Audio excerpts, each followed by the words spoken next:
What if the pain you carry isn't even from this lifetime? What if the fears that wake you at 3 a.m., the patterns you can't break, the wounds that won't heal, what if they're echoes from lives you've already lived? For thousands of years, ancient traditions have whispered about the soul's memory. They've spoken of karma, of unfinished business, of trauma that follows us like shadows across multiple existences. And now, as consciousness expands and taboos crumble, people are asking a question that would have been unthinkable just decades ago.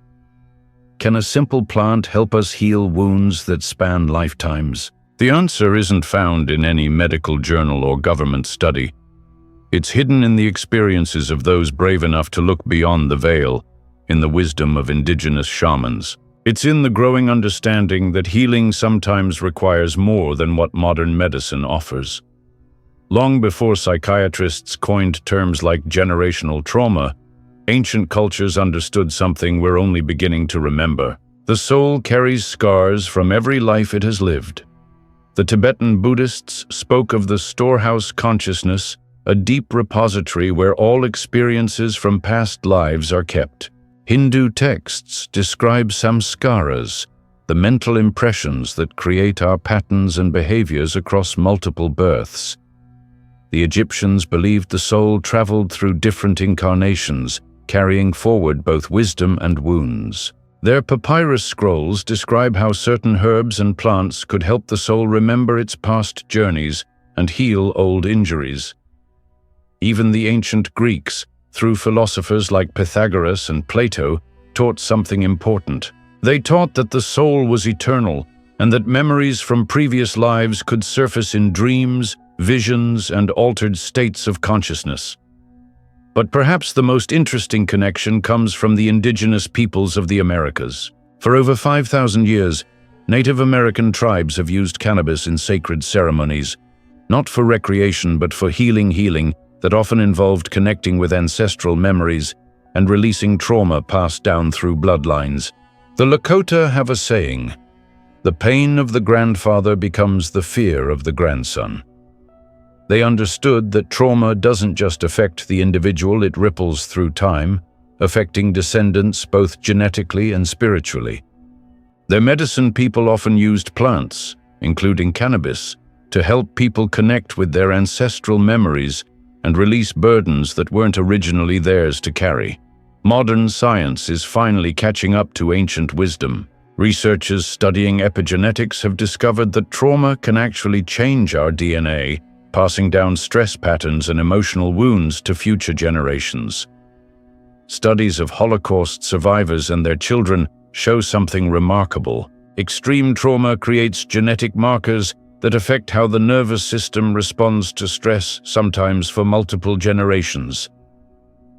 Dr. Rachel Yehuda's groundbreaking research at Mount Sinai Hospital found that the children of trauma survivors carry their parents' trauma in their genes. The study showed that Holocaust survivors passed on specific gene expressions to their children, making them more susceptible to anxiety, depression, and PTSD, even though they never experienced the original trauma themselves. But here's where it gets interesting. If trauma can be passed down through generations, what about trauma from past lives? While mainstream science hasn't yet acknowledged reincarnation, the growing field of consciousness research is asking bigger questions. Questions about the nature of memory, identity, and healing. Dr. Ian Stevenson spent decades at the University of Virginia documenting over 3,000 cases of children who claimed to remember past lives.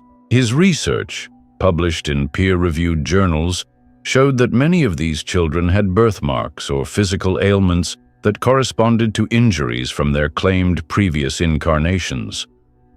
Some had phobias that made no sense in their current life, but they perfectly matched the way they claimed to have died in a previous one. Dr. Jim Tucker continues this work today, using brain imaging and other technologies to study children with past life memories. His findings suggest that consciousness might not be produced by the brain, but rather received by it like a radio tuning into a frequency. If this is true, then the idea of carrying trauma from past lives suddenly becomes less mystical.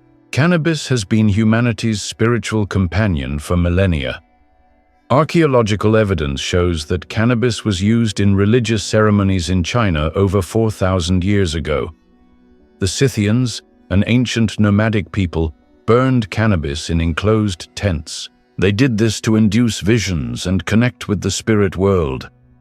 Even the Hebrew word cannabis, mentioned multiple times in the Old Testament as a sacred anointing oil ingredient, has been translated by some scholars as cannabis. But why would an ancient plant be connected to past life healing? The answer lies in how cannabis affects consciousness itself. When you use cannabis, especially in higher doses or certain strains, it doesn't just relax your body. It changes how your brain processes information. THC, the psychoactive compound in cannabis, affects the hippocampus, the brain's memory center, and the prefrontal cortex, responsible for executive function and identity. This combination can create what researchers call temporal displacement, a state where linear time becomes fluid and buried memories can surface. Dr. Julie Holland, a psychiatrist and cannabis researcher, explains that cannabis can act as a solvent for psychological defenses. It softens the rigid patterns of thinking that normally keep traumatic memories buried. In this softened state, people often report accessing memories that feel too vivid, too detailed, and too emotionally charged to be simple imagination. Sarah, a 34-year-old therapist from Oregon, shared her experience. "I'd been in therapy for years, dealing with an inexplicable fear of drowning. I'd never had a bad experience with water, but even baths made me panic. During a cannabis meditation session, I suddenly found myself experiencing what felt like memories of being a young woman in 1912, trapped below deck on a sinking ship. The terror was so real, so specific. After processing that experience, my water phobia completely disappeared." Stories like Sarah's are becoming more common as cannabis becomes legal and socially acceptable. People are discovering that the plant can serve as a bridge between conscious and unconscious memory, a bridge between current suffering and ancient wounds. Traditional healing systems have always understood that true healing happens on multiple levels. The body holds trauma, but so does the mind, the emotions, and what many traditions call the soul. Cannabis seems to work on all these levels simultaneously. On the physical level, cannabis activates the endocannabinoid system, a network of receptors throughout the body that helps regulate pain, mood, memory, and stress response. This system is so fundamental that some researchers call it the bridge between body and mind. Dr. Ethan Russo, a neurologist and cannabis researcher, discovered that many people with chronic unexplained symptoms have what he calls endocannabinoid deficiency syndrome. Their bodies don't produce enough natural cannabinoids to maintain balance, leading to physical and emotional symptoms that often don't respond to conventional treatment. On the psychological level, cannabis can dissolve the ego barriers that normally keep painful memories locked away. The ego's job is to protect us from overwhelming experiences, but sometimes this protection becomes a prison. Cannabis can temporarily soften these barriers, allowing buried memories to surface in a safe, controlled way. But perhaps most importantly, cannabis seems to work on what we might call the spiritual level. Many users report experiences that feel like connecting with their higher self or accessing universal consciousness. In these states, people often gain perspective on their current life challenges by seeing them as part of a larger soul pattern that spans multiple lifetimes. Marcus, a war veteran who struggled with PTSD, discovered this firsthand. "Traditional therapy helped with my war trauma, but there was something deeper that wouldn't heal. During a cannabis ceremony with a shamanic practitioner, I experienced what felt like memories of being a Roman soldier, dying in battle far from home. The feelings of abandonment and rage I'd carried my whole life suddenly made sense. Once I could see the pattern across lifetimes, I was finally able to release it. Indigenous traditions never saw cannabis as just a recreational drug. It was medicine, teacher, and sacred ally. The way they used it offers important lessons for modern past life healing. First, they emphasized intention. Cannabis wasn't consumed casually, but as part of carefully structured ceremonies with specific healing goals. The plant was treated as a conscious entity that could guide the healing process if approached with respect. Second, they combined cannabis with other healing modalities. It was rarely used alone, but as part of a healing complex that might include meditation, sound healing, energy work, and the guidance of experienced healers. The plant opened the door, but skilled practitioners helped people walk through it safely. Third, they understood the importance of integration. The insights gained during cannabis experiences were just the beginning. Real healing happened through incorporating these insights into daily life, often through ritual, ceremony, and ongoing spiritual practice. Modern practitioners are adapting these ancient approaches for contemporary healing.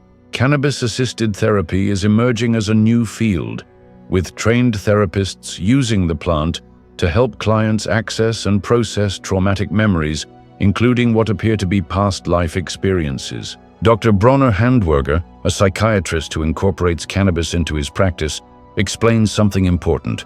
I've seen hundreds of clients access what they believe are past life memories during cannabis sessions. Whether these are real past lives or symbolic representations of deep psychological patterns doesn't matter as much as their healing effect. When people can make sense of their current suffering by connecting it to a larger story, they often experience profound relief. Many spiritual traditions speak of the Akashic Records, a cosmic library containing the history of every soul's experiences across all lifetimes.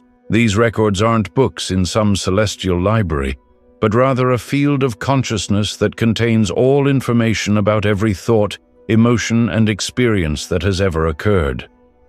Edgar Cayce, known as the Sleeping Prophet, claimed to access these records during his trance states. He provided healing guidance for thousands of people. He often described how current life problems stemmed from unresolved experiences in past incarnations.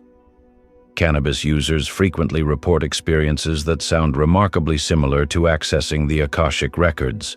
They describe suddenly knowing things about past lives, seeing detailed scenes from other time periods, or understanding the karmic roots of current challenges. Dr. Stanislav Grof, a psychiatrist who has studied consciousness for over 60 years, believes something important. He believes that cannabis can facilitate what he calls transpersonal experiences, states of consciousness that transcend ordinary identity and time.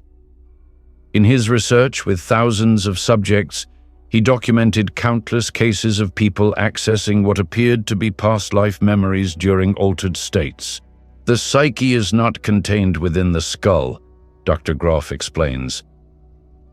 Consciousness appears to be more like a field that can access information from across space and time.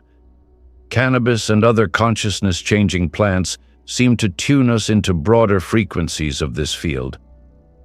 Past life trauma healing through cannabis isn't a quick fix. It's often an intense, multi-stage process that requires careful preparation and integration.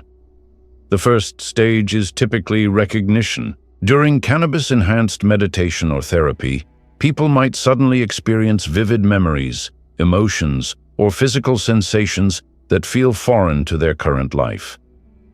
These might come as brief flashes or detailed narrative experiences. The second stage is emotional release. Past life memories often carry intense emotions that have been buried for lifetimes. As these surface, people might experience waves of grief, anger, fear, or other emotions that seem disproportionate to their current circumstances. This emotional release is often the most challenging part of the process, but also the most healing. The third stage is understanding. As the emotional intensity subsides, people often gain insight into patterns that have been playing out across multiple lifetimes. They might understand why they've always feared certain things, why they're drawn to specific people or places, or why certain life lessons keep repeating. The final stage is integration and release. This involves consciously choosing to break old patterns and release karma that no longer serves. It might include forgiveness work, energy healing, or ritual practices designed to complete unfinished business from past lives. While mainstream science hasn't yet embraced reincarnation, research in related fields is building a case for consciousness that extends beyond individual lifetimes. Quantum physics has shown that particles can be entangled across vast distances, instantly affecting each other regardless of space and time. Some consciousness researchers suggest that individual minds might be entangled with a larger field of consciousness in similar ways. Near-death experience research has documented thousands of cases where clinically dead patients report detailed, verifiable experiences while their brains showed no activity. This suggests that consciousness might exist independently of the physical brain, a prerequisite for past life memory. Studies of meditation masters using brain imaging technology show that experienced practitioners can access brain states that are usually only seen in people under anesthesia or in deep sleep while remaining fully conscious. This suggests that consciousness has layers and depths that ordinary awareness rarely accesses. Research on psychedelic therapy has shown that substances like psilocybin and LSD can facilitate profound healing experiences that often include past lifelike memories. The FDA has designated psilocybin as a breakthrough therapy for depression and PTSD based on clinical trials showing remarkable healing outcomes.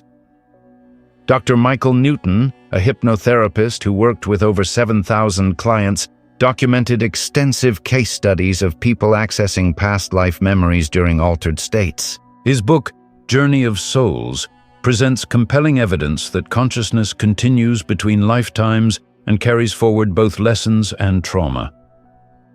One of his most interesting findings was that soul groups, clusters of closely connected souls, often reincarnate together, playing different roles across lifetimes. This explains why some people feel instant connections with strangers or carry inexplicable relationship patterns. Dr. Brian Weiss, a psychiatrist at Yale and Columbia, initially dismissed past life memories as fantasy until one of his patients began providing historical details during regression, details that she couldn't possibly have known. His subsequent research with thousands of patients convinced him that past life memories represent real experiences that can profoundly impact current life healing. More recently, therapists like Dr. Linda Backman have been documenting cases where cannabis-assisted sessions help people access what appear to be past life memories. Her research suggests that about 60% of people can access these memories under the right conditions, and that processing them often leads to significant healing breakthroughs. Not everyone believes in past lives, and that's perfectly valid. Many therapists and researchers who work with past lifelike memories during cannabis sessions don't necessarily believe these are literal memories from previous incarnations. Dr. Robert Butler, a psychiatrist who has studied cannabis-assisted therapy, offers an alternative explanation.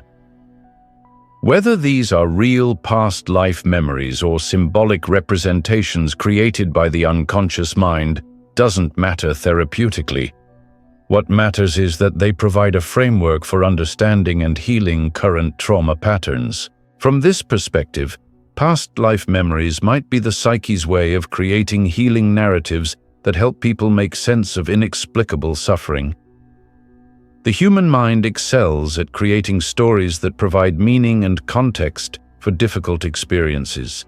Carl Jung wrote extensively about what he called the collective unconscious, a shared reservoir of human experiences and archetypes that influences individual psychology. Past life memories might be ways of accessing this collective wisdom rather than personal memories from previous incarnations. Even from a purely psychological perspective, the healing effects are real. When people can place their current suffering in a larger context, whether literal past lives or metaphorical frameworks, they often experience profound relief and healing. Accessing past life memories through cannabis is just the beginning of healing. The real work happens in daily life, through practices that help integrate insights and release old patterns. Many people find that yoga and breathwork help them process past life trauma on a physical level. The body holds memory, and movement practices can help release stored tension and emotion from current and past incarnations. Meditation becomes particularly powerful after past life experiences. Having glimpsed the eternal nature of consciousness, people often find it easier to access deeper states of awareness and connect with their higher wisdom. Energy healing modalities like Reiki, acupuncture, or chakra balancing can help clear past life trauma from the energy body. Many practitioners report that once people become aware of past life patterns, energy healing becomes much more effective. Forgiveness work is often crucial for releasing past life karma. This might involve forgiving people from past lives, forgiving oneself for past life mistakes, or releasing resentment that has been carried across lifetimes. As cannabis becomes legal in more places and consciousness research expands, we're likely to see more formal study of cannabis-assisted past life healing. Some researchers are already designing protocols for using cannabis in therapeutic settings to help people access and process traumatic memories. The intersection of ancient wisdom and modern healing is creating new possibilities for addressing trauma that conventional therapy can't touch. Cannabis, used skillfully and with proper support, may be one important piece in this expanding toolkit of consciousness-based healing. But perhaps most importantly, this growing awareness of past life trauma is helping people understand that they are not broken, they are healing. The pain they carry may not even be theirs originally, and the patterns they struggle with may be opportunities to complete ancient healing work. As more people begin to see their current lives as part of a larger soul story spanning multiple incarnations, the possibilities for healing expand exponentially. Cannabis, with its unique ability to dissolve ego barriers and access deep memory, may be one key to unlocking this broader understanding. The question isn't whether cannabis can heal past life trauma. Thousands of people already know it can. The question is whether we're brave enough to look beyond the limits of our current understanding and consider healing possibilities that our ancestors took for granted. In the end, healing happens when we remember who we truly are. Eternal souls on a specific path of growth and awakening, carrying forward both wounds and wisdom from every life we've lived. Cannabis, when used with intention and respect, can be a powerful ally in that remembering.